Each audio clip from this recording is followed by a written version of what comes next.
Chapter 3 of Nehemiah continues the narrative with the beginning of the work. It lists, lists the names of the people who were involved, and it gives us a few details of the areas of the wall that began to be repaired, to begin to be built up. Unfortunately, this isn't exactly and they all lived happily ever after kind of story. You can pretty much take it to the bank that any time great work is being done, the enemy isn't going to like it. And there will be opposition. Look at chapter 4. Now, when Sanballat heard that we were building the wall, he was angry and greatly enraged. And he jeered at the Jews. And he said in the presence of his brothers and of the army of Samaria, "What are these feeble Jews doing? Will they restore it for themselves? Will they sacrifice? Will they finish up in a day? Will they revive the stones out of the heaps of rubbish and burned ones at that?" Tobiah the Ammonite was beside him, and he said, "Yes, what are they building? If a fox goes up on it, he will break down their stone wall. Hear, O God, for we are despised. Turn back their taunt on their own heads and give them up to be plundered in a land where they are captives. Do not cover their guilt and let not their sin be blotted out from your sight, for they have provoked you to anger in the presence of the builders." So we built the wall, and all the wall was joined together to half its height, for the people had a mind to work. But when Sanballat and Tobiah and the Arabs and the Ammonites and the Ashdodites heard that the repairing of the walls of Jerusalem was going forward, and that the breaches were beginning to be closed, they were very angry. And they all plotted together to come and fight against Jerusalem and to cause confusion in it. And we prayed to our God and set a guard as a protection against them day and night. In Judah it was said, "The strength of those who bear the burdens is failing. There is too much rubble. By ourselves we will not be able to rebuild the wall." And our enemies said, "They will not know or see till we come among them and kill them and stop the work." At that time the Jews who lived near them came from all directions and said to us 10 times, "You must return to us." So in the lowest parts of the space behind the wall, in open places, I stationed the people by their clans, with their swords, their spears, and their bows. And I looked and arose and said to the nobles and to the officials and to the rest of the people, "Do not be afraid of them. Remember the Lord, who is great and awesome, and fight for your brothers, your sons, your daughters, your wives, and your homes." I don't think that I've ever seen the name Sanballat anywhere except for here in this passage, but I expect that we've all dealt with a Sanballat or two at different times in our lives. Someone maybe who feels like they are God's gift to your humility. If they don't keep you in check, who will? Anybody ever dealt with somebody like that before? Just me? Okay, I see a few hands, yeah. Maybe you have a dream, and as you begin to talk about it, somebody comes along and all they can seem to say is all the reasons that it won't work. Maybe they even go so far as to indicate that there's nothing wrong with the dream, it's just that you're probably not the best person to do the task. I remember one time when I expressed a dream to someone, and he thought maybe I wasn't well suited for it. And he said, "Just remember who you are." In other words, you're not the kind of person that does those kinds of things. Some people are like the wind beneath your wings. Encouragers that push you to be all that you can be, people that convince you that you can do anything you put your mind to, and they also exercise wisdom, give you careful checks when necessary. Some people are like the wind beneath your wings, and some people just take the wind out of your sails. Surround yourself with as many of the wind beneath your wings people as possible. But the unfortunate reality is that most people are not those kind of people. It takes a certain security to be able to build others up. And I'm afraid that most people are pretty insecure. There are a lot of insecure people actually in this record in Nehemiah. It seems like on all sides. A couple of insecure guys begin their opposition by mocking and ridiculing the builders, and they weren't quiet about it. Obviously, the Jewish people were very aware of their opposition. They were very fearful. And that's the first thing I want to draw your attention to in this message. This one's a little bit different today. We have it's kind of two halves. The first half, the evident enemy. The evident enemy. The first evident enemy was threats.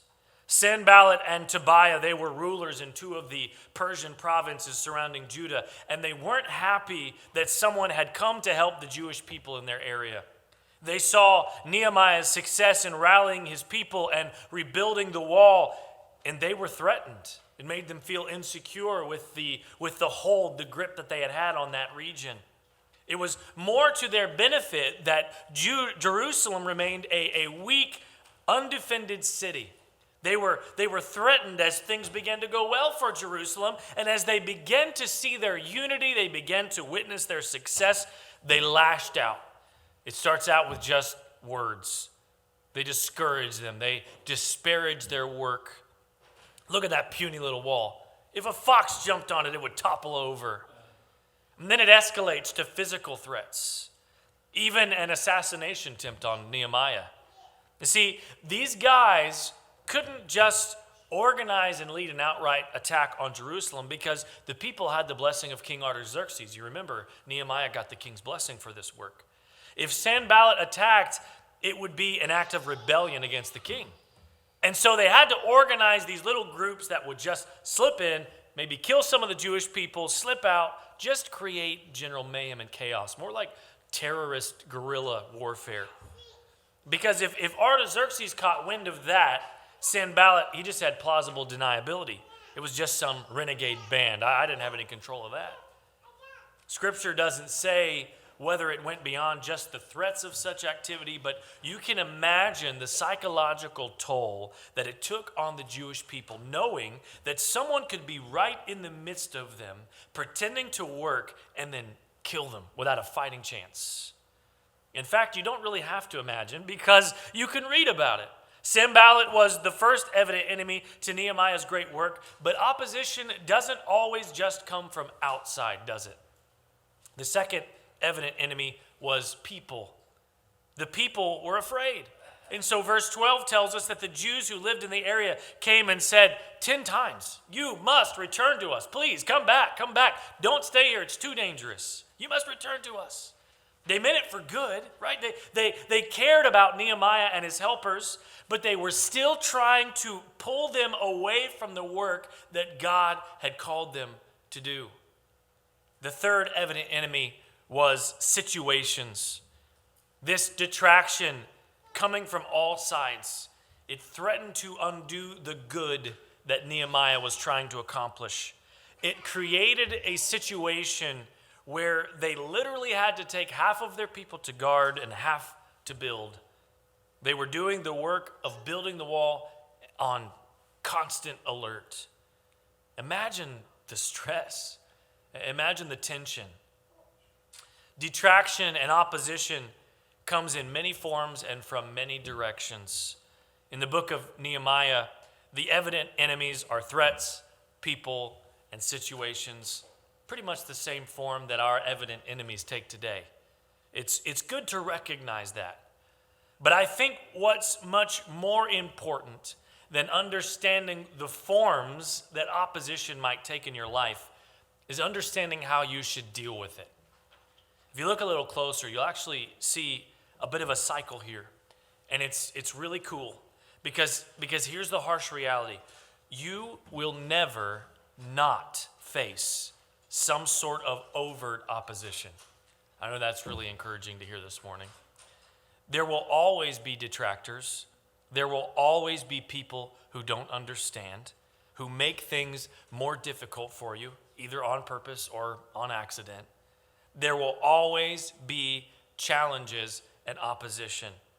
It would be good for you to go ahead and just own that, because wishing that life was easier isn't going to work. Just dreaming about and pining for heaven when all of life's problems will be gone, and we do long for that day. But just living right there isn't going to cut it. Since you're going to have to face difficulties and challenges in life, it would be good to face them God's way. Don't you think? Do you think? Right? I do. I think so. I think that Nehemiah lays out a great pattern for us here that teaches us God's way of dealing with evident opposition in our lives. This whole story, it starts with a challenge. Nehemiah hears about the conditions of the walls of Jerusalem. It breaks his heart. The story quickly moves to faith as Nehemiah recognizes his dependence on God as he prays and fasts. And then it moves to action as Nehemiah approaches the king, starts his journey, and begins to work on the wall. Then what do you know? We get to our text for today, another challenge in the form of opposition from Sanballat and Tobiah. What is the response? Faith. Look at verses 4 to 5. They prayed. Then action. Verse 6. Then another challenge, more organized opposition in verses 7 and 8. Then faith and action. Verse 9. They prayed and they set a guard. Another challenge, this time from both outside and within. Surely Nehemiah's response is going to be different this time. Nope, it's faith and then action again. Look at verses 13 and 14. They set a guard, and Nehemiah reminds everyone to remember the Lord who is great and awesome. This cycle of challenge, faith, action, challenge, faith, action. In the story of Nehemiah, it gives us a clear picture of what I believe to be God's way of dealing with life's problems. Number one, place your faith in the Lord who is great and awesome. And number two, keep working for God's glory. I think that's where most people might stop with this lesson on enemies. And it would still be a pretty good lesson if we did. But I want to dig a little deeper as we look at the whole book of Nehemiah and not just chapter 4. Chapter 4 teaches us about the evident enemy, but I'd also like to draw your attention to number 2, the embodied enemy.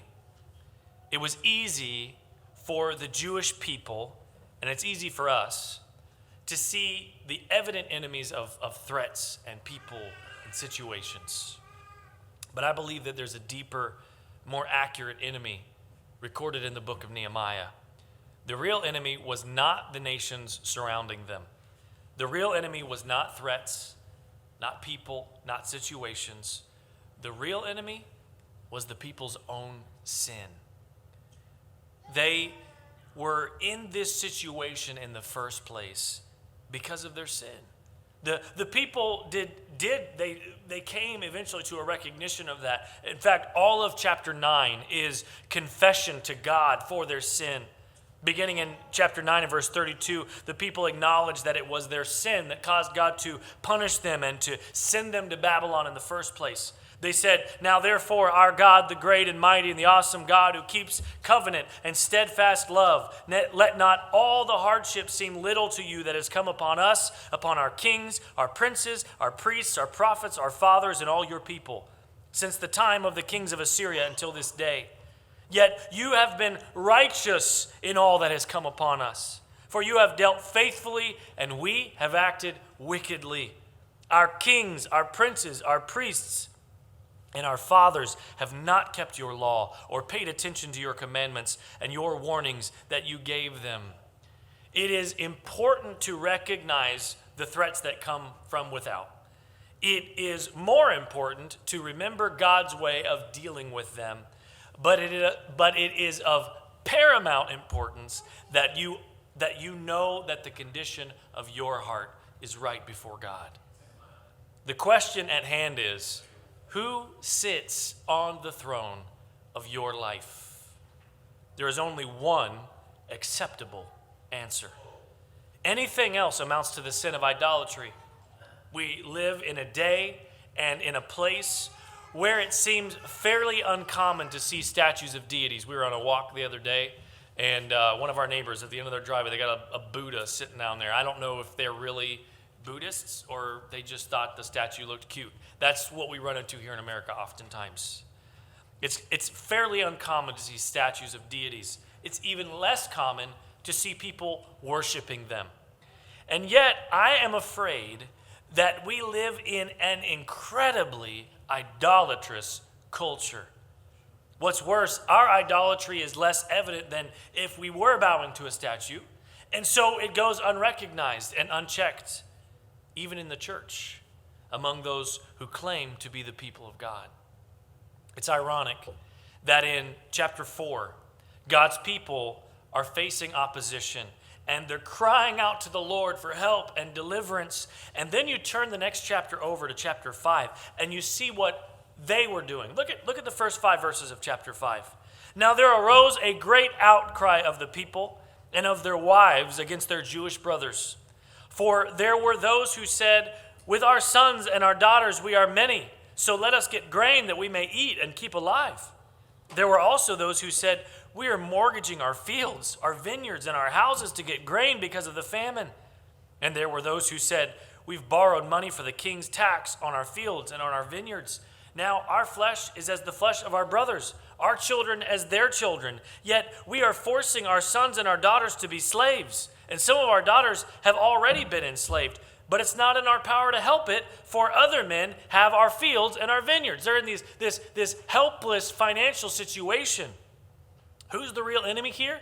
Number one, their own neglect of the weak and oppression of the poor. They were building wealth off of the backs of their less fortunate countrymen, their own blood. The poor, oppressed Israelites saw in Nehemiah a man that not only could relieve their plight, they saw a man who would relieve their plight. And that is a very important point for us to understand. If we have the means and the ability to relieve the suffering of others, we should absolutely do so. Nehemiah used everything at his disposal to relieve the suffering of the weak and the less fortunate. And so should we. I'm afraid that many of us have built our lives around the American dream, the dream that anyone could be anything that they want to be as long as they're willing to work hard and apply themselves. We take that and we just accept it at face value. The end of story. So anyone who is less fortunate than us, they just need to work harder, they need to apply themselves more, and they'll be fine.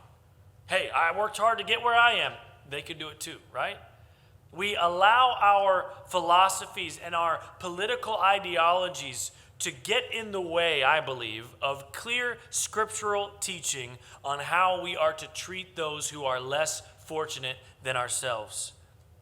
We neglect poor families and children who are oppressed and who are struggling to survive, and we blame it on the law or politics or race or culture or a host of other things that may or may not ring true. But our responsibility to care for them is not contingent on any of those things. And I don't want you to misunderstand me here, because I do not for one moment think that the answer is found in a political answer or in the government. The reason that we're in that shape is because the church has fallen down on the job. The answer is the church. It is us. It is we who are supposed to do these things.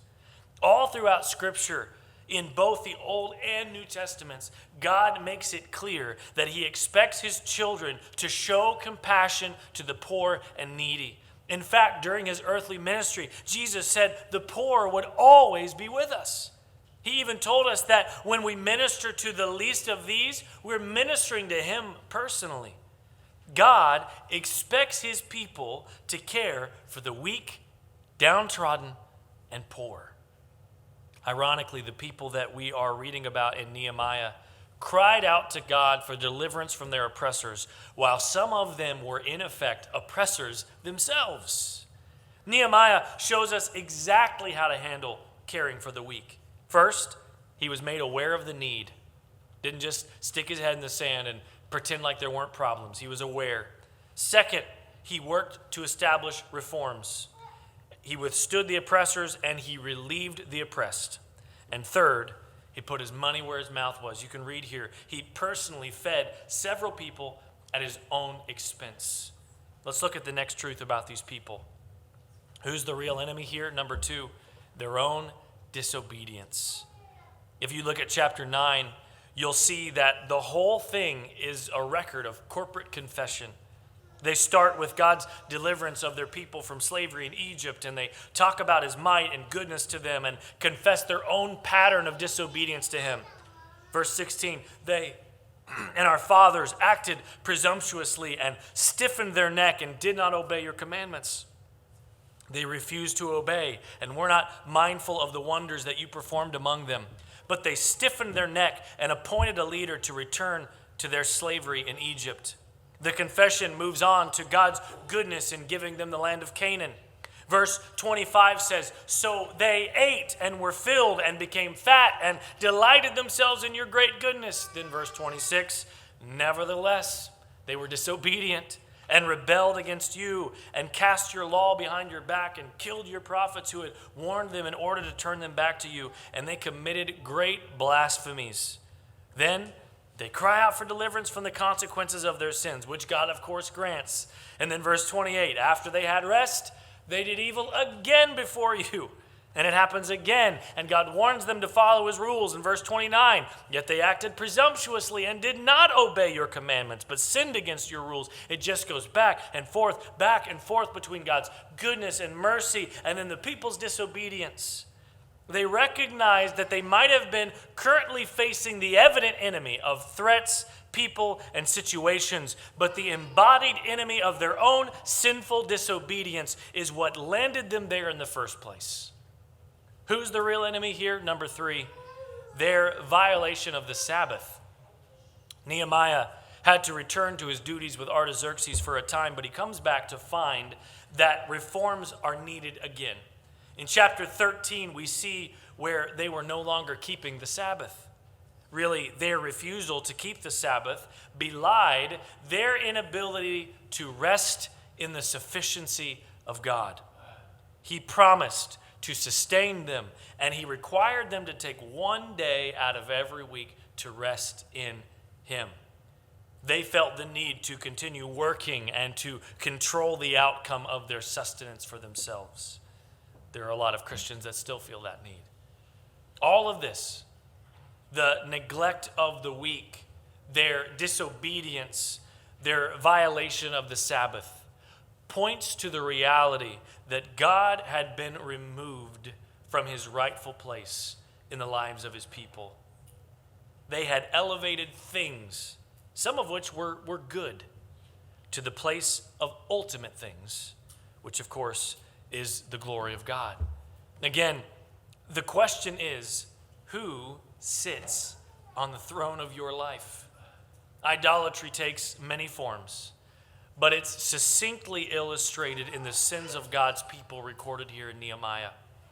The people worshiped and served the creature rather than the creator.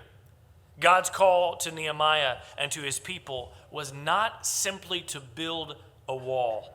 It was to build a community of worshipers that would keep God in his rightful place on the throne of their lives. So often, we live life with our eyes on our evident enemies, right? We fear threats, we struggle with people, and we grapple with situations. Our thoughts and our prayers are often centered on what's going on around us to the point that we forget about what's going on inside of us. Many times, life is genuinely full of evident enemies, threats, people, situations. There will always be threats to face. There will always be people to deal with. There will always be situations to overcome. In those circumstances, remember the pattern that Nehemiah shows us. Place your faith in the Lord who is great and awesome, and keep working for God's glory. And it doesn't always work this way. But for these people, their evident enemy was actually the result of their embodied enemy. Their own sin landed them in the predicament that they were in, their idolatry. They had removed God from his rightful place, and they had elevated self, which became evident in their neglect of the weak and oppression of the poor, in their disobedience, and in their neglect of the Sabbath. Their refusal to rest in the sufficiency of God. It makes me look at the circumstances that I'm facing today and ask the question, who's the real enemy here? In the moment, it can often feel like the threat or the person or the situation standing right in front of me. And whether it is or not, God gives me a pattern to deal with it. But it makes me want to dig a little deeper and say along with David, search me, O God. Know my heart. Try me and know my thoughts. And see if there be any grievous way in me, and lead me in the way everlasting. God, is there something that you're trying to teach me? Is there something that you want to do inside of me? Am I, Lord, do I interact with the weak and the less fortunate as if I'm interacting with you? Do I obey you completely in all things? Do I take your command for Sabbath rest seriously? More importantly, do I trust and rest in your sufficiency, or do I feel like I have to take control? Have I allowed anything to take your rightful place on the throne of my life? God, help us to always remember that the real enemy is sin. For we do not wrestle against flesh and blood, but against the rulers, against the authorities, against the cosmic powers over this present darkness, against the spiritual forces of evil in the heavenly places. That's the real enemy. And God, help us to fight against the enemy of idolatry and passionately contend for God's rightful place in our lives. Would you stand with me this morning?